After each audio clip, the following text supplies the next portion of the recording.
A knuckle raps hard on the door 3 times, shaking the dark, silent house just after midnight. The dogs whimper and shrink back, their paws scraping softly against the wood floor, refusing to go near the entrance. Every shadow seems to press in closer, as if the walls themselves are holding their breath. A faint, uneasy noise, maybe a whisper, maybe the wind, slides through the still air. My heart pounds, echoing in my ears as I inch toward the door, feeling eyes in the darkness, watching my every move. So what do you do when you're standing in a stranger's foyer and everything feels just a little too quiet? I remember thinking, maybe it's just me. Maybe I'm imagining it.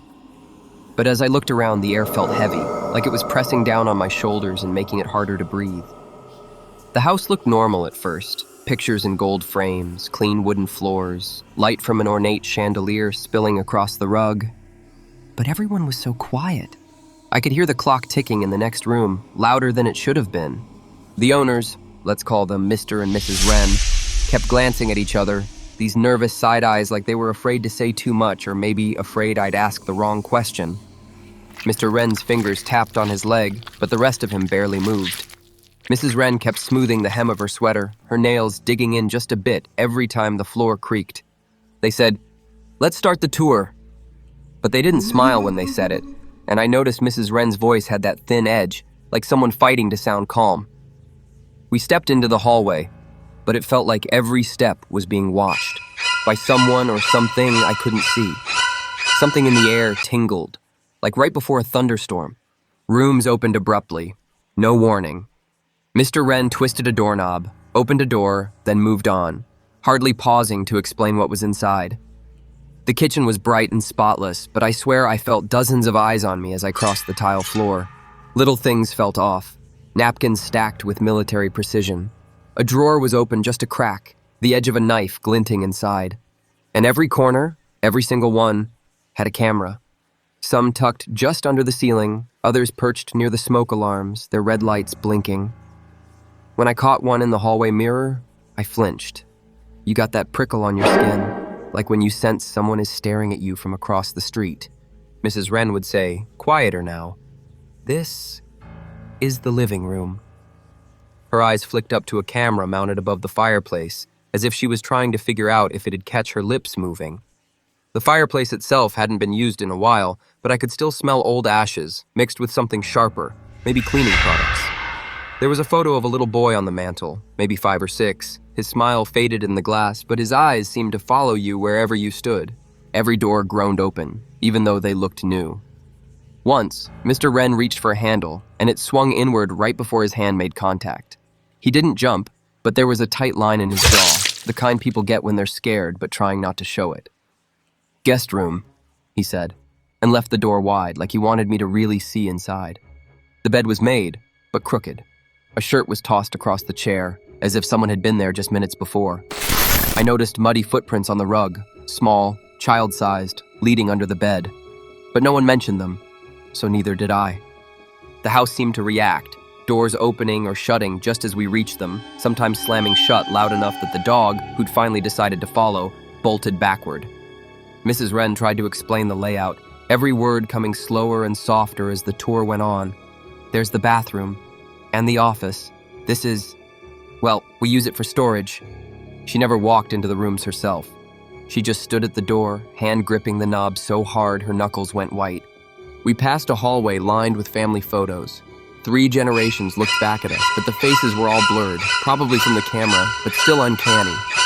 I stared too long at one picture, and Mrs. Wren cleared her throat, like she wanted me to keep moving. The light bulbs here flickered overhead, making the shadows pulse and dance on the walls. It felt like someone was following just out of sight, moving from shadow to shadow, staying right behind us no matter how fast we walked. At one point, Mr. Wren paused at a locked door at the end of the hall. "Don't go in there," he said softly, almost to himself. A cold breeze seemed to drift from under the door, chilling my ankles even though the air conditioning hadn't kicked on in hours. I stared at the doorknob, brass and perfectly clean, except for 4 tiny scratches like someone had tried to pick the lock with fingernails. There were more cameras in this hallway, 3, maybe 4 just in this 10-foot stretch. The dog started to growl, low and anxious, then backtracked, tail between its legs. He doesn't like this part, Mrs. Wren whispered, hugging herself. We climbed the stairs, the steps creaking under our weight, and as we reached the landing, another door creaked open just ahead of us. I caught a glimpse inside. Walls painted dark blue, a rocking chair moving slowly, even though the window was closed and there was no draft. Something about the empty room, how the chair kept rocking. I felt frozen to the spot. Mr. Wren called down, "It's safe, just the spare bedroom," but his voice cracked mid-sentence. That's when I noticed another camera, this one right beside the light switch, as if somebody really needed to watch every movement in this shadowy room. The upstairs bathroom was spotless, almost too spotless, no watermarks on the mirror, and every bottle arranged by height. I glanced behind the shower curtain just to be sure. My reflection looked shook, eyes wide, mouth pressed tight. Mrs. Wren laughed nervously. "Always feels like someone else is here, right?"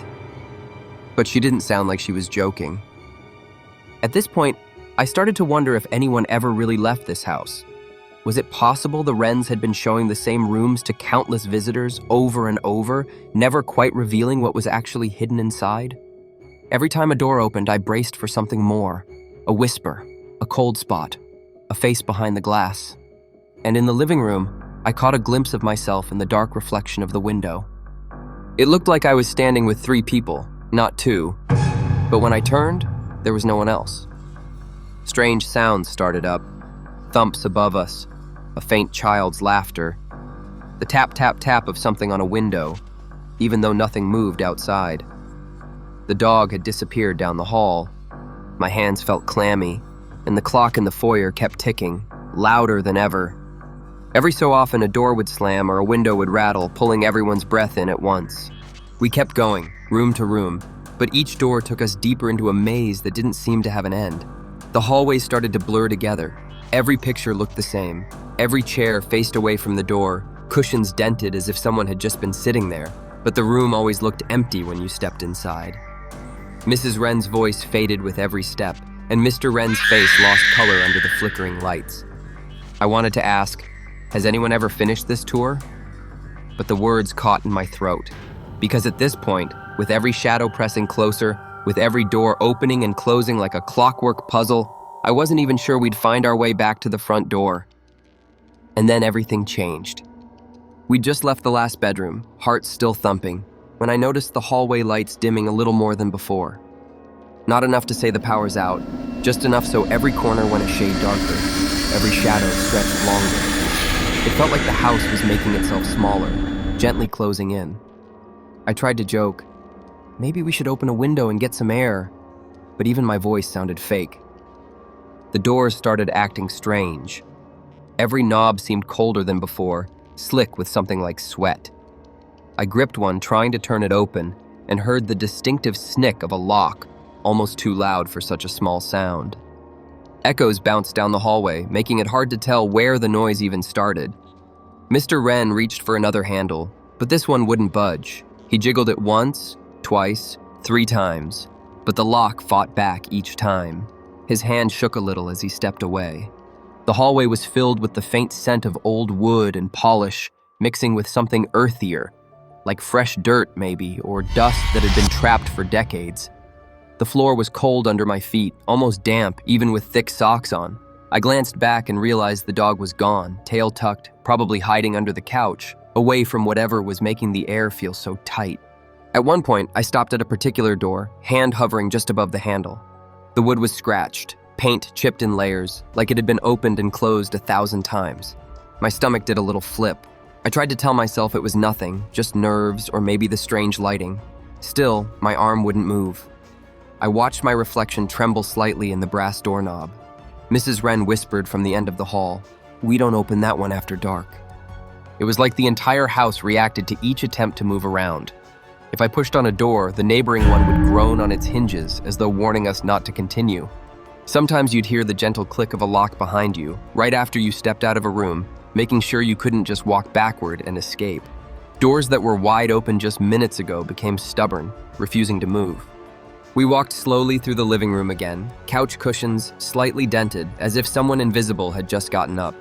The pillows smelled faintly of lavender and a trace of something burnt, maybe a long-gone fire or a candle left too close to the wick. Everywhere I looked, the house seemed to breathe. Floorboards creaked, ceiling tiles moaned quietly, the radiator ticked in some secret rhythm. Night pressed against the window panes. On the glass, I could see my worried face, shadowed from behind by something I hoped was just the light. The wind picked up, scratching tree branches against the outside siding, but it felt like the sound was coming from inside the walls. Mrs. Wren kept trying to laugh it off, but every time a door protested or the lights flickered, even her smile faded. Frustration started to settle in. I tried another door, this time to the garage. It rattled in the frame but wouldn't shift. My breath fogged up in the cool hallway, too cold for this time of year. Mr. Wren dug through his pocket for keys, found the right one, and tried the lock, but it jiggled uselessly, refusing to turn. He muttered, "It's always the same. Keys never work the way you expect." We gathered in the foyer, the only spot still half lit. I could feel every eye, real and electronic, bouncing off the walls, bouncing off my skin. Panic wasn't here yet, not exactly, but it was close. My heart raced, chest tight, and sweat made my palms slip on the cold doorknob. That's when I noticed. Every few seconds, I'd glance over my shoulder unconsciously. Not just once, again and again, like I half expected something or someone to step out of the shadows. Even Mrs. Wren, trying to comfort the dog, kept looking around, eyes wide and wild. I tried the front door. No luck. The lock turned, but nothing happened. The whole thing was sealed tight, like it had never opened in its life. Outside, a street lamp flickered behind clouds, giving off a weird greenish glow that crawled around the porch and made every branch look like a hand reaching out. I tapped on the glass once, twice, hoping the echo would bring a friendly face, but the night swallowed every sound. A strong odor hit then, old cedar and something iron, like a hint of rust or blood. I shivered. Inside, the air kept growing colder, and the house itself seemed to creak with old, unhappy memories. I thought about all the stories I'd read about haunted houses, about locks that froze shut and places that didn't want you to leave. This felt too real. Mr. Wren tugged at the dining room door. The knob spun, but the door stayed firm. He tried shouldering it, but it moved an inch before slamming shut with a deep final crunch that echoed through the house long after he let go. For a weird second, it almost felt like the walls were watching me. Every picture frame a silent witness, every closet door hiding something more than just dust and old coats. I pressed my back to the wall, trying to slow my breathing, counting each inhale and exhale. "It's just a house. Just a house," I told myself, whispering so low that nobody could hear it but me. But the house seemed to disagree. We circled back to the hallway with the scratched door. The urge to try again got stronger. "It won't open," Mrs. Wren said, softer than before. I reached for the knob anyway, but it wouldn't even twist. The scent was stronger here. Damp, earthy, a hint of cold stone. For a second, I heard something. A tiny scratch or maybe just my own fingernail trembling. "Let's keep going," Mr. Wren urged, almost pleading. We did, passing by room after locked room, each one more secure than the last. Every lock fought back, every handle colder, every hallway dimmer. The living room clock struck the hour, but the chime sounded warped, stretched out like it was moving underwater. Some windows rattled, just a little, but the glass was fogged on the inside, too thick to see anything beyond. We were getting tired, but sleep felt impossible with the noise, the cold, and the sense that something unseen was close. It was around this point I realized I'd lost all sense of time. We'd been trying doors, windows, even looking for attic ladders, anything that would give us a way out, but every path led back to where we started. The sound of a floorboard creaked somewhere upstairs, but I knew we hadn't been up there in an hour, maybe more. My legs hurt, but I felt like I had to keep moving, had to keep checking the doors, even if it was hopeless. The others started to snap, patience worn thin. Mrs. Wren cried quietly, angry at herself for showing too much fear. Mr. Wren punched the kitchen door with his fists, bruising his knuckles even more. Every little thing put us all on edge. The silence after each failed attempt was the worst. Thick and suffocating, like the house was gloating. Every so often, I'd hear a faraway sigh, or a whisper I couldn't place, and goosebumps rose all over my arms.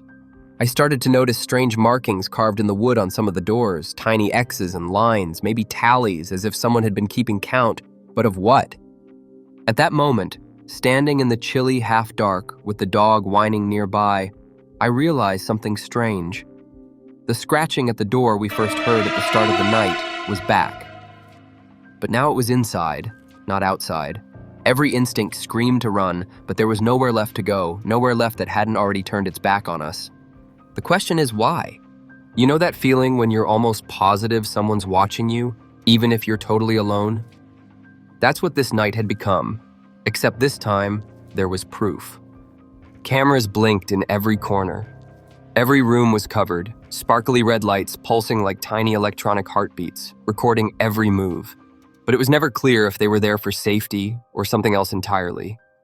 At first, I tried to ignore the blinking lights, but then we noticed the monitors. There was a room, dark, windowless, the kind of place where you'd usually find dusty boxes and forgotten junk, but instead, it was covered wall to wall in screens. Each one showed a silent feed: living room, kitchen, hallway, bedrooms, even the porch. Sometimes the screens glitched, flickering from static to murky black and white and back. It made the hairs on my arm stand up every single time. On one screen, we watched a chair in the hallway. At first, nothing moved. Then, right there in front of us, the chair slid half a foot across the wooden floor. Slow, steady, not jerky like someone bumping it, but like someone invisible was pushing it on purpose. Nobody in the house was even close to that part of the hall. No pets, no wind, nothing at all. For a split second, the shadows behind the chair stretched and thickened, a shape flickering through them. The room felt colder just watching it happen, and even the wrens went pale. The monitors zoomed in, either automatically or by some hidden control. Shadows danced in the corners, just behind where the light met the dark. One feed from the narrow back stairs caught a blurry figure, there, then gone. It wasn't any of us. The shape was hunched, almost human, but not quite. Maybe it was just a trick of the angle, but when the footage replayed, everyone in the room tensed up. Mrs. Wren mumbled, "This happens sometimes late at night." Other footage ran on a loop, and if you stared long enough, more oddities appeared. A lampshade would tilt by itself, a bedspread crease as if weight pressed down, lights flicker in an empty dining room, all while the family portraits stared quietly down. The longer we watched, the more everything inside the monitors felt alive and mean. I pressed my ear to the monitor room door and for a second heard faint sounds coming through the speakers, shallow breathing, like someone standing just on the edge of the microphone, and a rhythmic tapping, as if fingernails were tracing circles on glass. The Wrens brought in a security guard for backup. He was tough-looking, built like an old linebacker with a flashlight tucked in his fist. He watched the screens with us and shook his head. Every night, same thing. Midnight comes and I hear footsteps upstairs. There's nobody up there. I go up, check every door, nothing. Sometimes the door slams, but when I run up, they're all still locked from the inside. He told us about a night when the cameras caught a shadow at the front window right after midnight. Saw something move, tall, just outside the glass. I went to check, nobody there. Next morning, we found muddy footprints leading away. I asked if he was ever scared. He gave a short, nervous laugh. Not scared exactly. More like, I know I'm not alone. Back on the monitor wall, the office camera showed an empty desk, scattered papers, and a single flickering light bulb casting strange shapes across the ceiling. The camera's focus shifted suddenly, as if something brushed past it. For a moment, a door in the back of the shot swung open, stayed that way, then closed slowly on its own. Sometimes when the breeze outside died and the house fell perfectly silent, the only noise left was the whirring of the monitors cycling old security tapes. Every so often, a tape would jump to a scene we hadn't seen yet. A blurred child running past the staircase, chairs rocking by themselves, shadows forming patterns that looked almost deliberate. It all made me question, how many things had these cameras caught? How much had the Wrens really seen and not told us? The air got thicker, my breaths grew shallow, and every part of me felt exposed under those endless blinking eyes. The worst part was the feeling you got while watching, not just fear, but the certainty that while you were watching, something was also watching you. Sometimes, the goosebumps came up on my arms a split second before a shadow darted across the screen. The sense of being watched was impossible to shake, as if unseen eyes peered through cracks in the walls and holes in the ceiling fixtures. I found myself checking the ceilings, scanning for other cameras that could have been hidden in smoke detectors, vents, even inside the blinking clocks. Mrs. Wren admitted, "We stopped counting. My husband tried to keep track when they were first installed, but now they almost appear on their own. Half the time, we find a new one that wasn't there the week before." The guard replayed some of the more recent recordings. "You see this?" He pointed as a shadowy shape, almost like a warped silhouette, flickered in and out by the bathroom door. The timing matched the strange noises we'd been hearing from that wing of the house. Even after we stepped away from the monitors, the feeling lingered. Each hallway looked darker. Each step echoed a second too slowly. It got to the point where every squeak or sudden movement felt threatening, as if the walls were responding, recording, and remembering. Later, when we tried to gather in the living room, the camera's tiny red lights formed a constellation above our heads, tracking us like prey. I wondered, were the cameras keeping the ghosts in, or were they keeping the rest of us out? There was one last moment that stuck with me. We all watched the monitor as the clock struck midnight. There was nothing on the feed at first, just the usual grainy picture of the shadowy main hallway. Then, as the chime faded, a blurry image flickered right by the staircase, a figure just for an instant, head tilted, watching. No one said a word. We didn't need to. Everyone's goosebumps answered for them. But that wasn't even the strangest part. It started simple, just wanting to get out. We realized every exit was blocked, but that was when the house really began to change. First, the obvious ways slammed shut. Every time someone tried a door, the house answered with a loud, echoing click that sounded more like a warning than a mechanical lock. It was like the house wanted us to hear it giving up control, locking us in, making sure we knew just who was in charge. Mrs. Wren tried the front door again, her fingers trembling on the deadbolt. She pulled, pushed, and even tried to slide the lock open with a credit card from her wallet. "It's just stuck," she muttered, but her voice was rising into a panic. The more she fiddled, the colder the air behind her got, until fog started creeping up the glass from the inside. The windows quickly followed suit, frosting over so quickly you could barely see the porch light anymore. It felt like the house itself was closing every possible escape, not just locking doors, but changing the rules as it went. We tried a window in the back, pried it loose after a ton of effort.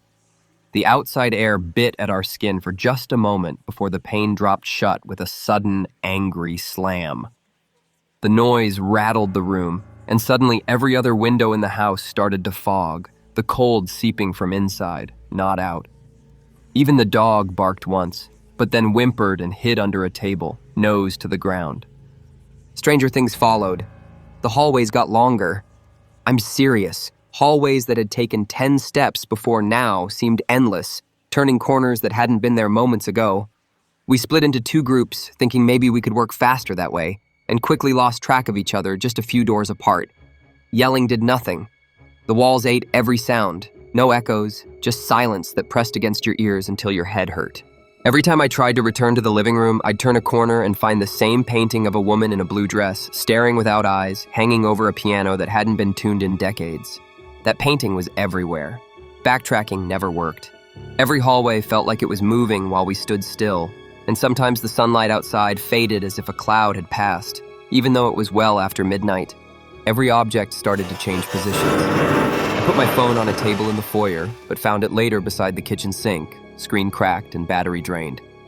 A lamp switched rooms.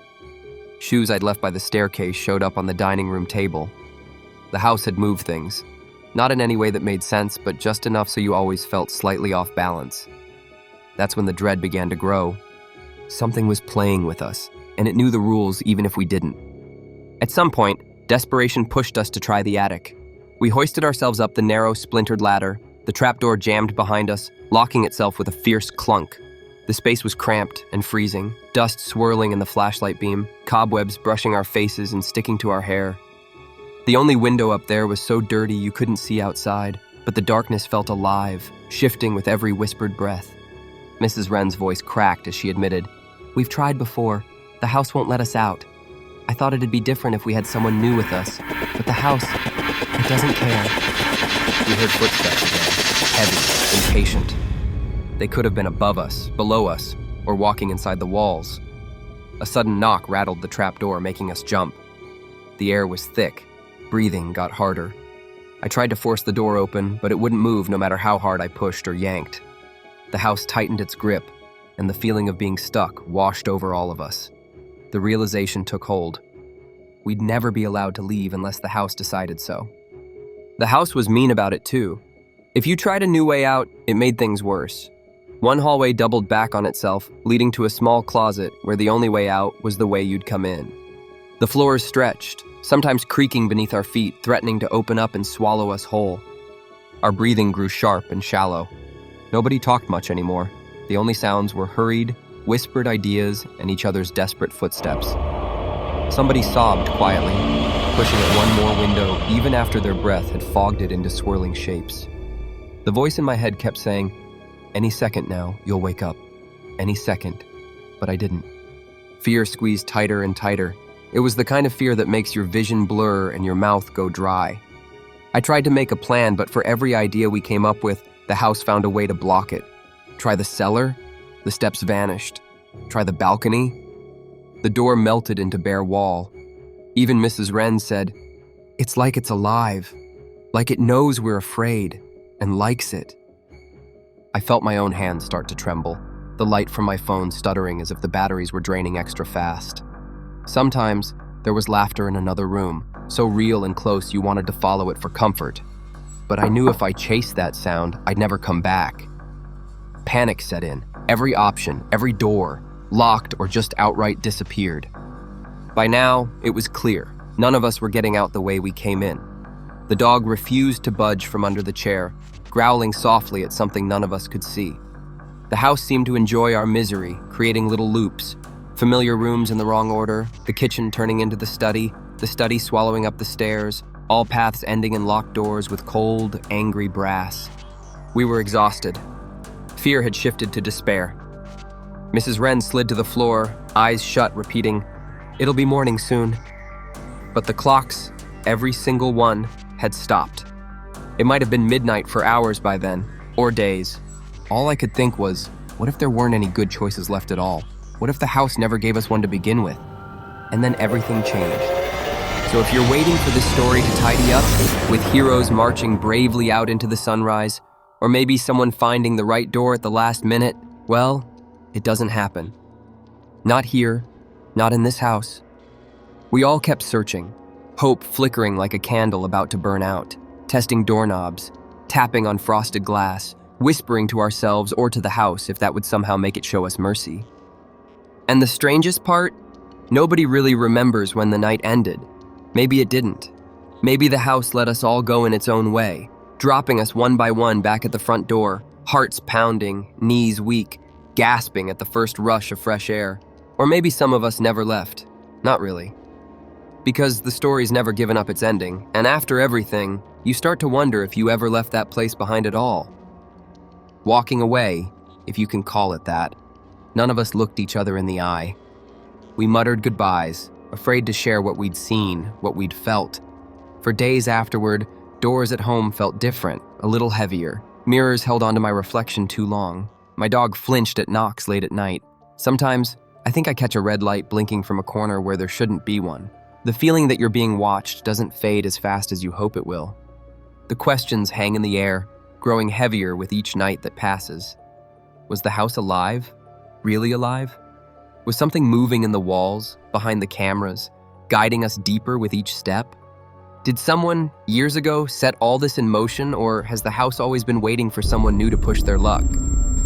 What would have happened if we'd picked a different door, taken a different staircase, refused the tour to begin with? Did everybody come out in the end, or does the house still hold a piece of each person who visits? Nobody can say for sure, and maybe that's the scariest thing of all. A story with no neat ending keeps you up at night. It sits in your chest and waits for you to notice, for you to remember the feeling of cold floors under your feet, the echo of your own heartbeat, the sense that something is staring at you from the shadows even after you leave. Maybe that house still exists somewhere, lights flickering, clocks stuck forever on midnight, waiting for the next knock or the next visitor who thinks they'll just walk right in and find a way out. I have to warn you, not every haunting has a moment of release, a big reveal, or a proper goodbye. Some mysteries grow bigger, not smaller, the longer you think about them. Some places don't want to be explained, they want to linger, to keep a little of your fear locked behind the last door you never dared to open. So before you go, I've got to ask, what would you have done? If you were faced with a choice, stay in a place that never lets you leave or open just one more locked door, even if you know you shouldn't. Or maybe you've been somewhere that keeps its secrets a little too well, somewhere you can't quite forget. Tell me about it in the comments, if you dare. Just don't expect an ending. The story isn't finished. And somewhere, in a house that breathes when nobody's around, the tour is still going. Midnight comes and goes, the knocks keep echoing, and the only real thing you can count on is the shiver you feel every time you hear something just outside your door.